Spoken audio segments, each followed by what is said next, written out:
Brasil, uma trajetória para a unidade latino-americana.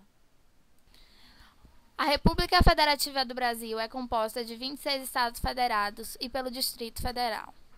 O país conta com 5.565 municípios, mais de 190 milhões de habitantes, bem como uma área de mais de 8 bilhões de quilômetros quadrados. É o quinto país em território e em população, nona maior economia do planeta e maior economia latino-americana, além de possuir entre 15% e 20% de toda a biodiversidade mundial, sendo exemplo dessa riqueza a floresta amazônica, a Mata Atlântica, o Pantanal e o Cerrado. A economia do Brasil tem um mercado livre e exportador. Medido por paridade de poder de compra, seu produto interno bruto é próximo de 2 trilhões de dólares. A economia contém uma indústria e agricultura mista, que são cada vez mais dominadas pelo setor de serviços. As recentes administrações expandiram a competição em portos marítimos, estradas de ferro, telecomunicações, em geração de eletricidade, distribuição do gás natural e em aeroportos, com o alvo de promover o melhoramento da infraestrutura. A região amazônica é natural da América do Sul. Possui 60% de sua cobertura em território brasileiro. A bacia hidrográfica da Amazônia possui muitos afluentes importantes, tais como o Rio Negro, Tapajós e Madeira, sendo que o rio principal é o Amazonas, que passa por outros países antes de adentrar em terras brasileiras. O rio Amazonas nasce na Cordilheira dos Andes e estende-se por 9 países: Bolívia, Brasil, Equador, Guiana, Guiana Francesa, Peru, Suriname e Venezuela. É considerado o rio mais volumoso do mundo.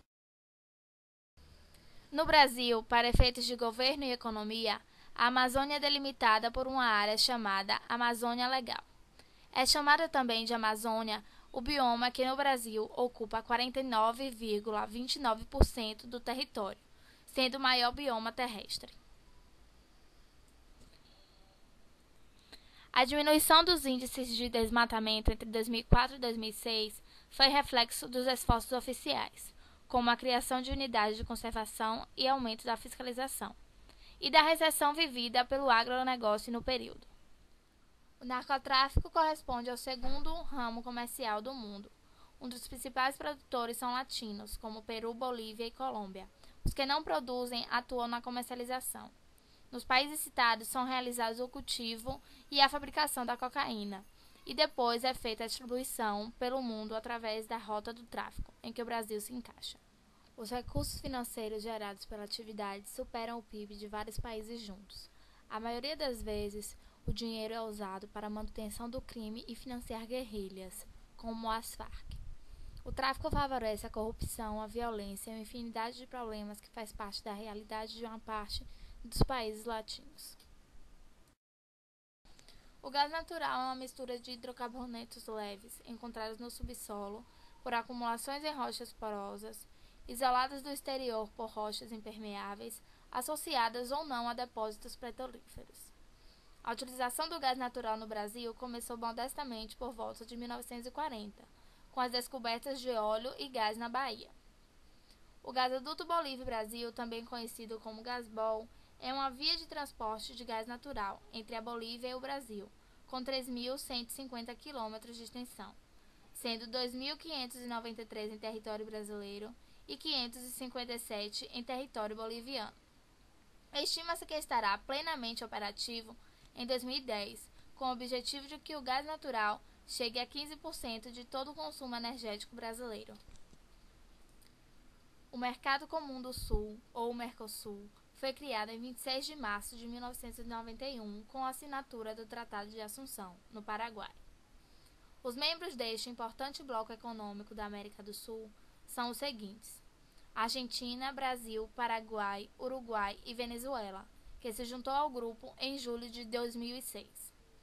Chile, Equador, Colômbia, Peru e Bolívia poderão entrar neste bloco econômico, pois assinaram tratados comerciais e já estão organizando suas economias para tanto. Com a dispersão das grandes empresas pelo mundo, a América Latina foi alvo de muitas corporações empresariais, passando a ser influenciada economicamente por essas empresas de forma significativa. As transnacionais que se instalaram nos países da América Latina são de origem norte-americana, japonesa e europeia. Essas empresas queriam usufruir das condições favoráveis que os países latinos ofereciam, tais como a abundância de mão de obra com baixos custos e riqueza em matéria-prima. Os exemplos de transnacionais bastante atuantes na América Latina são a Ford e a Nestlé. A cultura brasileira reflete vários povos que constituem a demografia desse país sul-americano: indígenas, europeus, africanos, asiáticos, árabes, etc. Como resultado da intensa miscigenação dos povos, surgiu uma realidade cultural peculiar, que sintetiza as várias culturas. A tensão entre o que seria considerada uma cultura popular e uma erudita sempre foi bastante problemática no país. Durante um longo período da história, desde o descobrimento até meados do século XIX e XX, a distância entre a cultura erudita e a popular era bastante grande. Enquanto a primeira buscava ser uma cópia fiel dos cânones e estilos europeus, a segunda era formada pela adaptação das culturas dos diferentes povos que formaram o povo brasileiro, em conjunto de valores, estéticas e hábitos mais próximos da realidade popular e dos cidadãos mais humildes. Grande parte do projeto estético modernista foi justamente o de resgatar nos campos considerados nobres da cultura, até mesmo nos hábitos cotidianos, a vertente popular, considerando-a como a legítima cultura brasileira.